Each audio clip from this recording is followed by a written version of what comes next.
made a comparison with you and Nas, man. Everybody was talking about it. Now, why out of everybody you picked Nas, bro? I didn't do it. They asked him. No, they asked him. New song? No. You don't like Ace Trumpets? What's so great about it? It's so good. You're not in my top 50. You might be in Charlemagne's top 50 and things like that, Pusha top but 50. you haven't done that much for me in my life. Like, I didn't never want to be like Pusha. I never had a Pusha moment. Jim Jones really messed up, picking the wrong legends to throw shade at. First, he came for Nas, then Pusha T, back to back.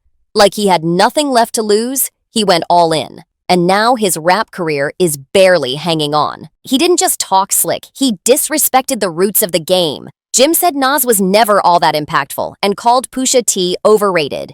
Then he doubled down, claiming he's the reason Nas went viral again. That's the moment people say he crossed a line you just don't cross. Because what followed didn't look like your usual rap beef. It felt deeper, like something was already being set up behind the scenes. Now everyone's asking, was this just another rapper letting his ego run wild? Or is the hip-hop world quietly pushing Jim out of the culture he helped build? That quote? It's still floating around like a dark cloud. And when his set at Summer Jam got cut short, fans started whispering that something fishy was going on. And trust, Pusha T wasn't done either. So now it's time to rewind and break down how this slow-motion takedown even started. That one statement didn't just spark drama, it felt like Jim was trying to erase history. He wasn't reviewing Nas's latest drops. He was straight up dismissing the entire legacy of one of hip-hop's most iconic voices. Let's break this down.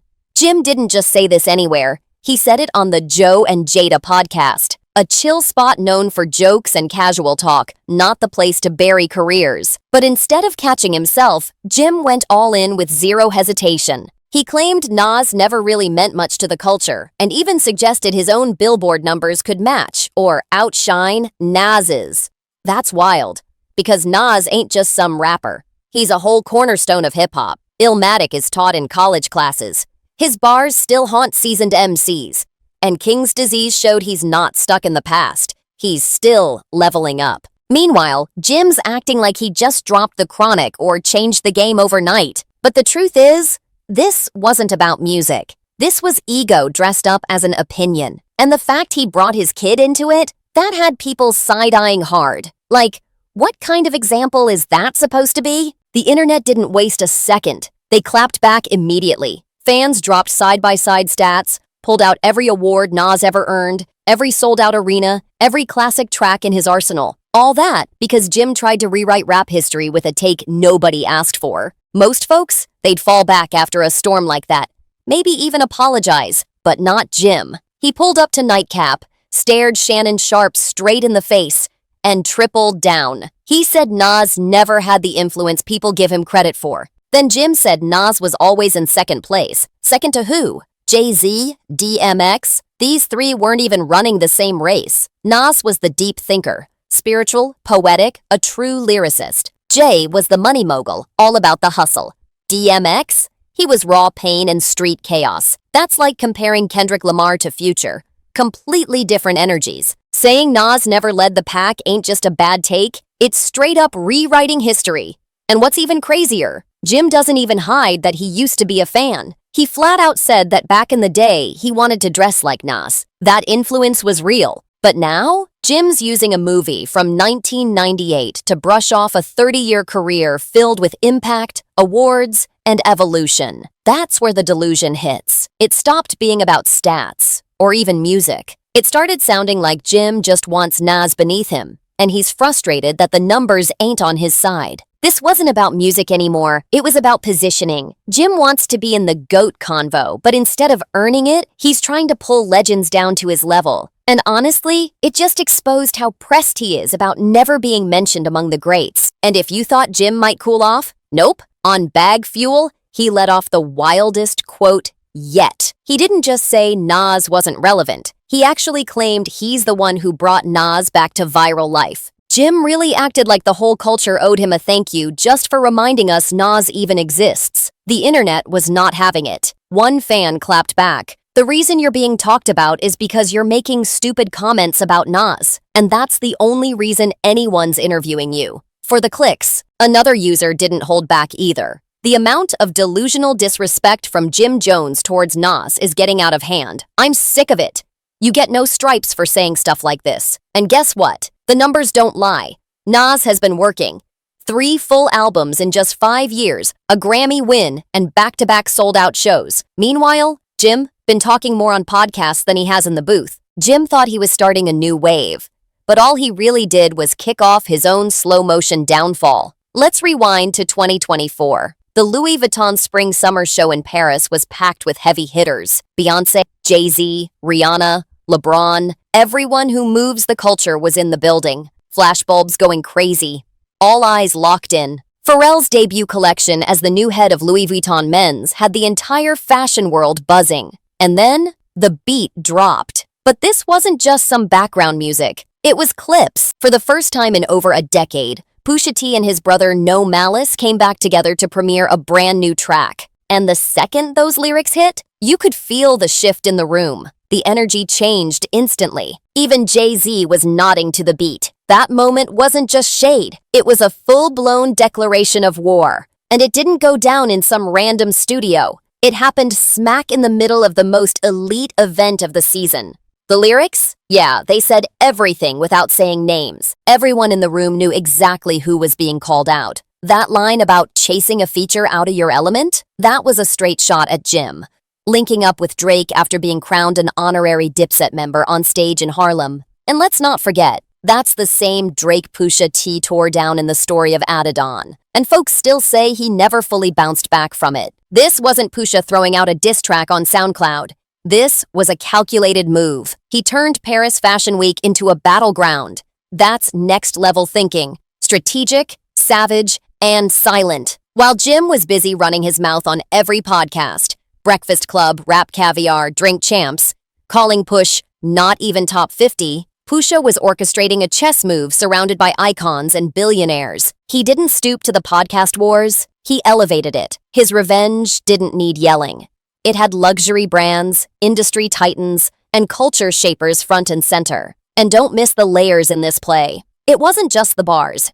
It was the setting. Pharrell produced the track. Yes, Pharrell, the same dude who helped mold Clipse's signature sound, who reps both Virginia and the elite fashion world. They dropped Chains and Whips, a track reportedly made inside Louis Vuitton's Paris HQ, overlooking the Seine River. Pharrell even told the New York Times, while pointing out the window, that was made in this room. We just started walking around and looking out this window, and you see all of this. I mean, we beating the system, bro. That's what Pharrell said about the luxury setting where Chains and Whips was made. But while Pusha T was playing chess in Paris, Nas was back in Queens quietly building an empire. While Jim was chasing blog clout, Nas was out here launching Resorts World Queens, a massive 350,000 square foot casino project backed by a $5 billion vision. This ain't just some celeb collab.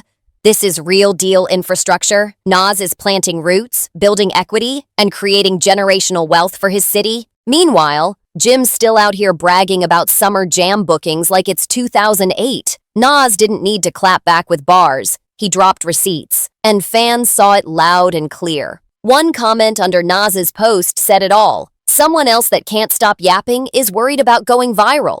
Nas out here making boss moves. When you're really rich, really respected, and really relevant, you don't need to talk. You let your life speak. Meanwhile, Jim, he got booed off stage. Let's paint the picture. Summer Jam 2024. Jim finally got the spotlight he's been chasing all year. But the second he touched the mic, silence. Not a cheer, not a chant, just straight up crickets. Then it got worse. Funkmaster Flex, the same Flex who used to ride hard for Jim, cut his set short. And you could see it hit Jim right there on stage. This was supposed to be his big comeback, but none of that beef-fueled energy translated. He didn't bring the hits, he brought drama. And drama don't fill stadiums. But even after all that, Jim still wasn't ready to stop. He had one more diss up his sleeve. And this time, it got personal. After the Louis Vuitton power play, Pusha T didn't say much publicly.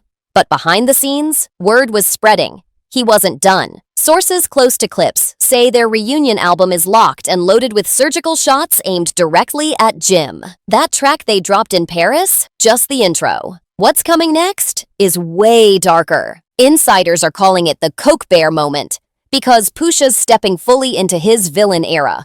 No filter, no holding back. And if Jim keeps running his mouth, it's about to be lyrical murder. But here's what makes it different. This ain't just about bars. It's about presentation. Pusha is staging his return in high-end elite spaces, while Jim's out here rapping in Harlem alleyways over the same beat he just got cooked on. Yep, you read that right. Jim tried to flip the chains and whips beat and drop his own freestyle. He even threw shade at No Malice, suggesting there was some kind of tension between the brothers, and that's where Jim really crossed the line. Pusha might take a jab or two, but dragging No Malice, a man who stepped away from rap to follow his faith and change his life, that's not just a diss, that's disrespect. Pusha hasn't clapped back publicly yet, but if his track record tells us anything, he doesn't come quick. He comes calculated, and when he finally moves, it hits hard. But then Jim went and made his worst move yet, dissing Clipse's new single on camera during an interview. He took one final swing at their new track, Chains and Whips, and also came for their latest release, Trumpets. Jim tried to act unbothered, said he doesn't listen to Clipse and never did. But that fake chill, it cracked quick. The insecurity was written all over his face. Deep down, he knows they lit him up, and the culture watched it happen. Now the energy's different.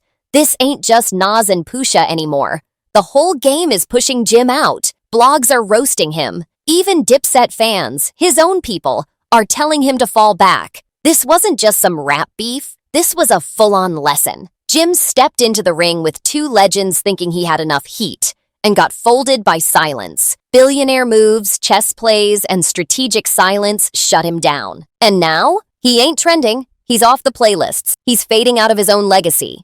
The craziest part? The Clipse album still hasn't even dropped yet. When it does, that might be the final nail. If you thought this saga was wild already, just wait for what's next. Because this story, it's far from over. Make sure to like, subscribe, share, and drop a comment. Let me know whose side you're on in all this. And as always, see you on the next one.